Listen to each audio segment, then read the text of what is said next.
Good morning, friends and foes, and welcome or welcome back. How do you measure success in your TCG business? How do you actually become successful? What do you have to do to be successful? I'm going to talk through some of that. Success in life and business is entirely subjective. It's completely based on feeling and experience and your own comparison. And so I've talked about comparison in other videos. It's one of the fundamental causes of unhappiness. It's often also a pretty common cause of mistakes in life and in business. And it's intrinsically linked to success, because the success that you achieve and the success that you feel are related tightly to how you compare yourself and to what you compare yourself to.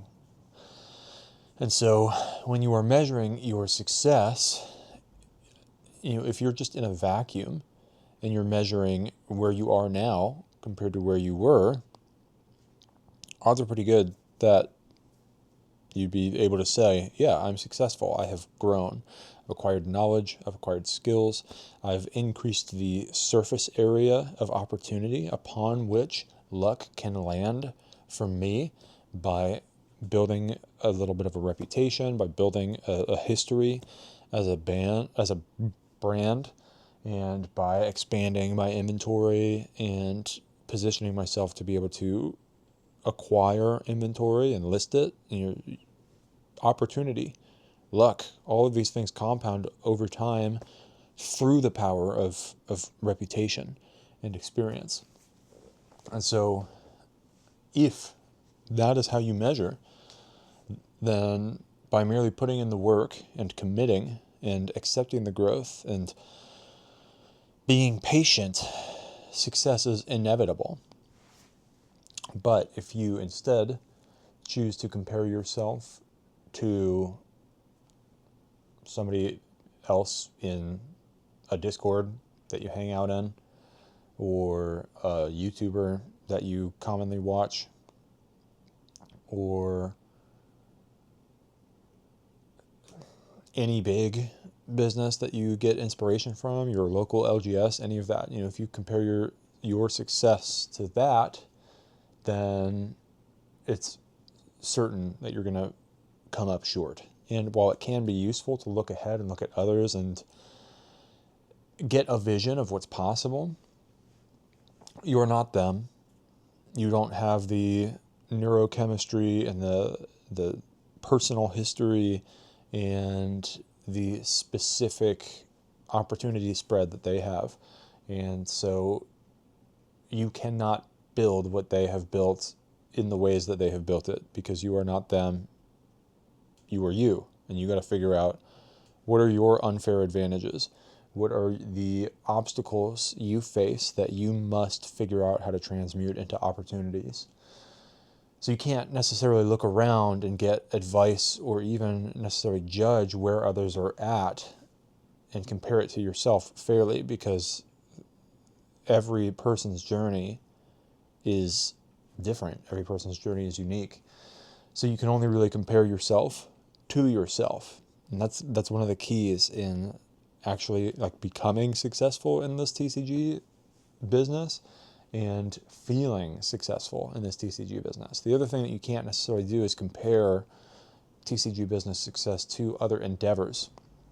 I've had some questions about, why am I bothering to get into cardboard when I have a blue collar thing going on, or I have other sources of income? I like cardboard. I like artistic media. And when I look 30 years into the future, the version of myself that I want to be is the person who spent 30 years building something associated to artistic media like cardboard, manga, books, animation, music, like that is the person that I want to become, the person who spends 30 years doing that, curating a collection of things that I love to share with people that also love it, and then also being able to take some of that profit and use it to fund the creation of beautiful things. That is the person that I want to be 30 years from now. I don't want to be the guy that owns a big roofing company. Sure, there's lots of money in roofing. I don't want to be the guy that owns a big dryer vent company. Sure, there could be lots of money in scaling a dryer vent thing.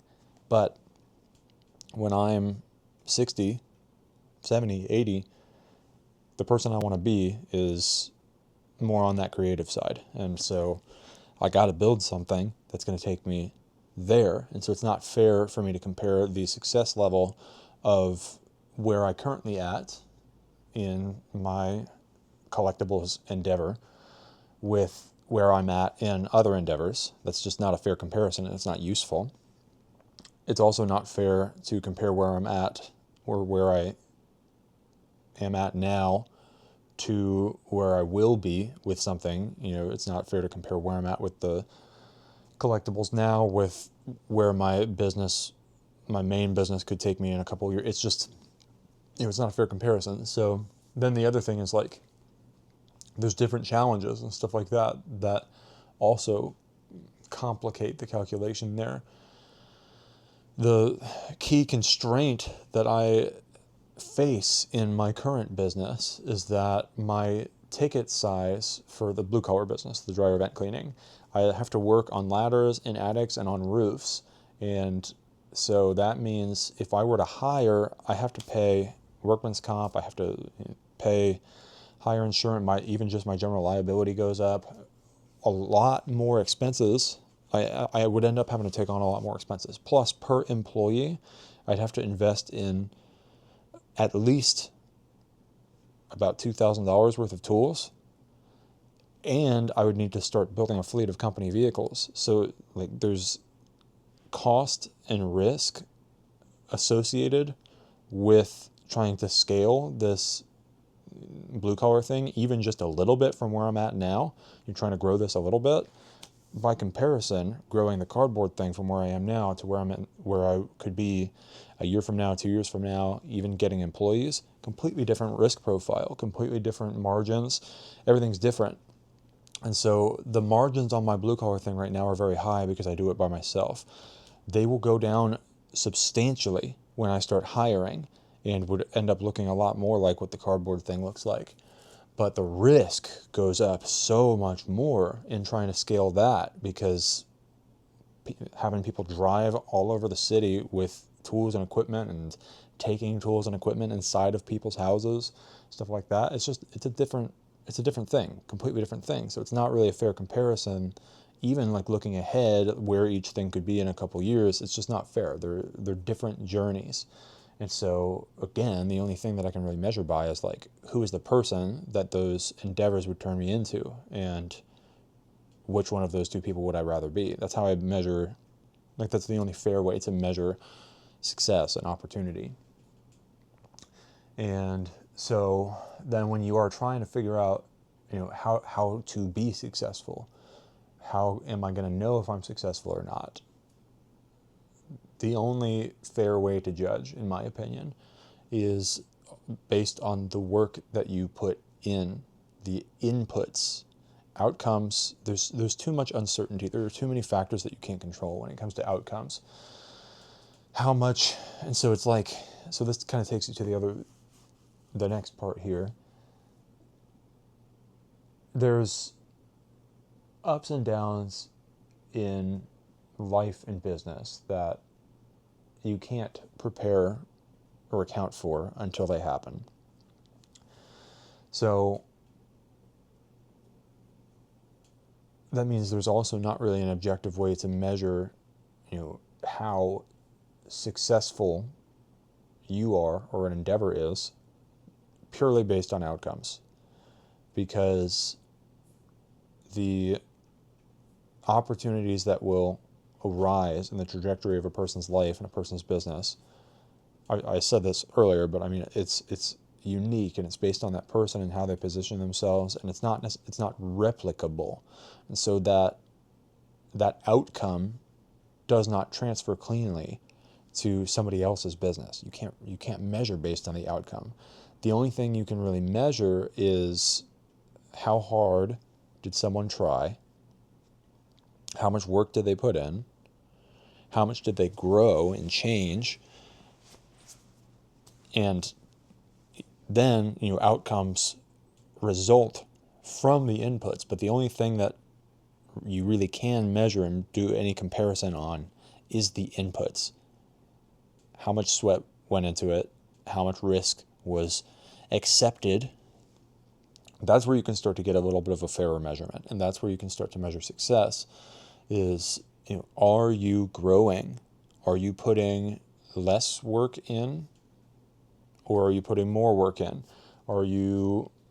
Is your output, is the quality of the output and the work that you do increasing? And so in the case of YouTube, like me making these YouTube videos, I've got a long road ahead of me if I want to actually make good videos. But these videos that I'm making now are already better than the ones that I was making when I launched the channel, because I'm making videos in very, very high volume, so I'm getting better at this whole yap thing. So just the quality of the yaps are getting better. My ability to think and voice my thoughts quickly without thinking in circles is improving. And even just the editing process is getting smoother. I don't do a whole lot of editing on these. It's more just file organization and uploading, but there's little learning curves that I've figured out, and so it's getting faster. My ability to package everything, the thumbnail creation and stuff like that is getting better. So there's all of these ways that I know for a fact that I am improving, my inputs are improving, and so that is generating success. And that that's evidence of success. Also, I am, unlike with other things, I finally found something that, it's not the first time, but this is, I'm fortunate now to have found something that I really can just like be excited for. When I wake up, it's like the first thing I want to do is work on this business a little bit, and then the last thing I do before I go to bed, I want to do a little bit more work on this business. That to me also is a huge sign of success, because it means like I finally found something that can carry me forward into lifelong personal growth. Because when you work, the work works on you more than you work on it. Work and obstacles, they are the chisel that shape you into who you're going to be. And this is work that, yes, it's work. It's not always fun, but it is always kind of fun. It's like solving a puzzle, building a bridge. It's just this really rewarding challenge that is structured in such a way that just is really, really appealing to me. And the more I do it, the stronger that desire grows, as opposed to things I've done previously in my career that the more I did them, the more I hated them. And so that's another way that I measure success, is like, am I falling more in love with the endeavor? And am I progressing in the direction of a person that I want to actually become? Or do I hate it more every day that goes on, and every time that I have to do the same things? And am I becoming more like someone that I would despise, someone that I don't want to be like? And yeah, it's measure inputs, not outcomes. How many times have you sat down and done the boring work? How much time have you actually devoted to building the basic foundations of what's actually going to be required. How much opportunity have you actually prepared for yourself? How many seeds have you sown? We can take it into like a farming analogy. The work of farming, like how you measure the work of farming and success, it's not necessarily by just the yield, because there's so many things that are completely outside of your control when it comes to how much are you going to be able to harvest. What you can control, though, is how much land did you prepare? How much did you plant? How well did you steward all of that during the growing season?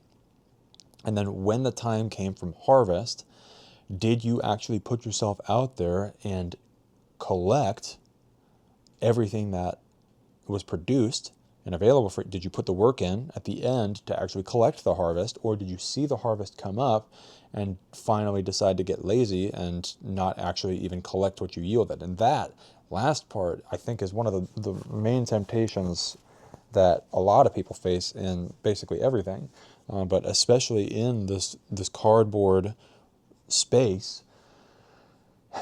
Time is the essential ingredient of success in anything, especially in this cardboard thing. You gotta have patience. You gotta have patience in this business. And a lot of people just don't have it. And so a lot of people get really excited and they will list 5,000, 10,000, 25,000 cards, and they want to then start driving massive profits and be hugely successful and have an LGS and all that after their first 6 months or 12 months. It's not how it works. And so then that you have prepared the ground, you've planted the seeds, and then now you're in the growing season where you don't have outcomes to show for your labor. The only thing you can measure is how many days have I actually gone out and watered this field? How many days have I gone out and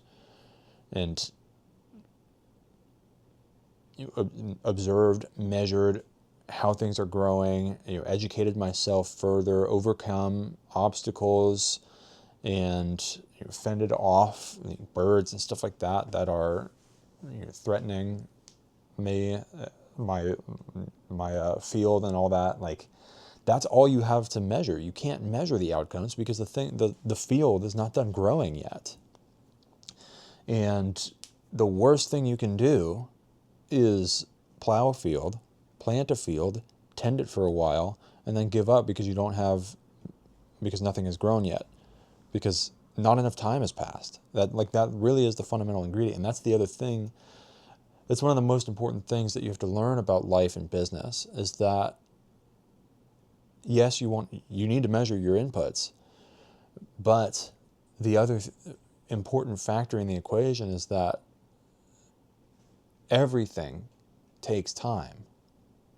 So you put in work as an investment, as a seed that will bloom into opportunity and bloom into rewards, and you tend it and steward it well so that a year, 2 years, 5 years, 10 years later, you can enjoy more prosperity. But we think so short term, and we've been trained to think this way by the school system and the employment system.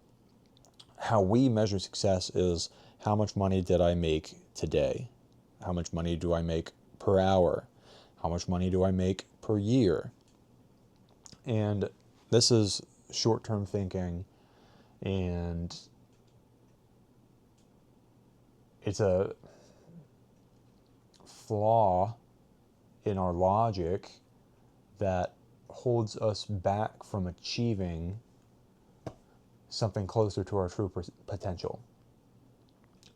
Because when we measure our success in life by how much we can make per hour, instead of how much opportunity have I planted and protected, those are the functions. You plant, you prepare, you plant, and then you protect your investment long enough for it to finally come to harvest, and then you build the systems to make sure that you can actually harvest it when the time comes. That is the work of a life, That is the work of business. A life is a business. I say this all the time, and we have forgotten it. It has been, not only have we forgotten it, it has been strategically trained out of us in the school system, because they want us all to be employees of mega corporations. That is what the system wants. That is what the schools are engineered to do. And so to break out of that system and to take the world back from all the mega corporations, the only path is for people to treat their lives once again like businesses, and for every person to be a small business. Once people recognize that they are a small business, it completely changes everything. Because when you treat your life like a business, then it puts it into different perspective. The work that's required, the time that's required, how much your time is worth, and both in the short term and the long term. Because the only benefit, the only return that you get on your time when you work for an employer is the actual wage that they pay you for the past. And there's not any future potential. In certain cases, sure, there can be if you have an equity deal or something like that. But for the average American making like $20 an hour or less, stocking shelves, working as a cashier, cleaning floors, working as a teaching assistant, all the jobs that are abundant, the jobs that people actually have, there's no future rewards that come from your job. It's just whatever the wage that gets paid to you for the work that you did. That's it. Then the rest of the productive yield, the rest of the harvest of the labor that you put in, goes to the people who own the business that employs you, goes to your employer. And this is because and this traps people. I am not opposed to 9-to-5s at all. I think most people should have them, and then use that as the stable foundation that then they can build on top of to treat the rest of their life as a business. But what you have to understand is that your employer is your customer. And you have the power to negotiate with that employer based on the outcomes that you provide, the environment that you provide those outcomes in.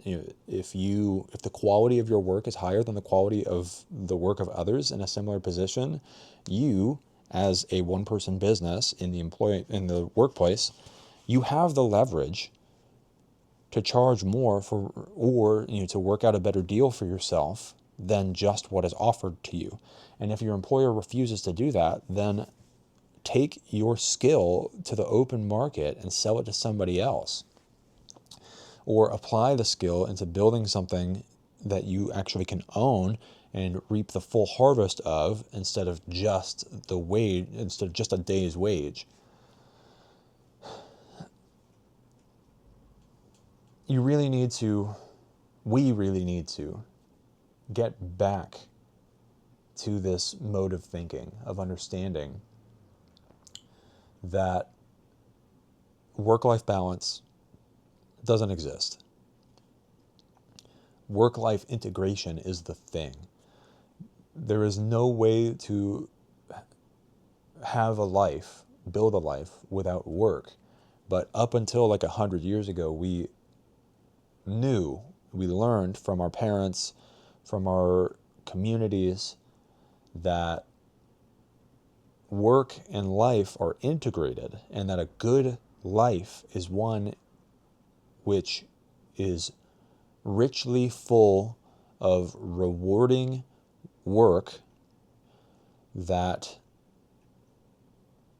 delivers personal growth and worldly rewards as the skill of the worker increases and time passes. You make yourself more valuable as you compound the knowledge and skills that you acquire with time. your opportunity multiplies with time. But you have to focus on getting better and getting more valuable. You're either going to get more valuable as time passes or less valuable as time passes. It depends on how much you plant, how much land, quote unquote land, metaphorical land you prepare. So how much opportunity you prepare for yourself, how many seeds you plant so that then you have something to steward. So then, this is, people understood this historically. We have lost this though. And then you go out and you water those seeds, not because some employer is telling you, like made a schedule for you and said you need to be here at this time and then you get to leave at this time, and no matter how much work was or was not done, your time for being here has passed. You're not held accountable for the outcomes. You don't have to actually do all the work that's required. You just do what is put on your plate. We have forgotten this. So it's like we have to go back to understanding that the field that you prepare, you can prepare any size field for yourself that you want. You can plant it with as much as you want. And then once you plant those seeds, you're not done working until you have watered all the seeds. So don't prepare a field that's too big for you to manage until you can get some help. And don't plant too many seeds that you can manage. And also do not permit yourself to slack then in the stewardship of those seeds that you have planted. And most importantly, when the fruits of your labor finally do begin to produce, do not neglect the harvest. Some of the hardest work that you're going to do is actually harvesting the opportunity that you planted for yourself. That's where you're selling trading cards on a marketplace or wherever, and you finally get the 30 card order, 50 card order come through, and you got to go through and you got to filter and you got to actually harvest that opportunity by plucking out those cards. And if you're not doing it often, then that's where it's like it feels painful because you're not accustomed to it. But that is the harvest. Do the harvest. And likewise, even to a certain extent, like problems that you have, the shipping problems that you have, or just different stuff that you run into with customers and shipping, and accidents happen and stuff, like those are the obstacles that you overcome that transform your business, strengthen your reputation, all that. Those compound into more opportunity and more success and a bigger harvest down the road. And so all of this pulls in, and all of this, we knew this up until about 100 years ago, where this myth was perpetuated that all you need to do to have a successful life is go master the dogma. Establish mastery over whatever the dogma is in the society. Learn the things that you're supposed to learn, so that when you are asked the questions, the qualifying questions of whether you do or do not deserve to participate in the society, do you have the right answers? Master that dogma, and then go out and participate in the system, and do not deviate, do not be creative, do not build anything for yourself, only do what you're told for the rest of your life. That's been indoctrinated into us. And if you want to achieve success in your TCG business, if you want to achieve success in your life, you got to break out of that. You have to understand that success is not something that you measure purely based on your outcomes. Success is not something you measure purely based on your observable place in society's fake hierarchies. Success is not something that you measure by your relative position compared to other people. Success is something you measure by the work that you put in, the degree to which you have been transformed by your work, your labor. Who are you becoming? Are you better today than you were yesterday, or are you the same, or are you worse? And you can't stay, nothing stays the same. Everything changes. Even if you don't, quote unquote, change, time has passed and you have changed into a person that now has been the same for 5 years. You went back when you had your flaws 5 years ago. It's different to have certain flaws when you have not necessarily had the time to learn that you have those flaws and have not had the opportunity to address them. It's completely different when you then keep those flaws and remain the same person for another 5 years. Then you have changed into someone who chose to stay the same for 5 years. You were not that person before, but now you are. And that creates inertia, negative inertia, that keeps you still and often makes you miserable. And so that is what you want to measure. Are you growing? Are you changing? Are you consistently putting in the work that's required to become the type of person that you actually want to become, the type of person that you look forward to and you look up to? That is how you measure success in your TCG business and in your life. Work hard, dream big, and buy cardboard from me at www.getdkc.com and join the email list to be notified about giveaways at list.getdkc.com. Peace.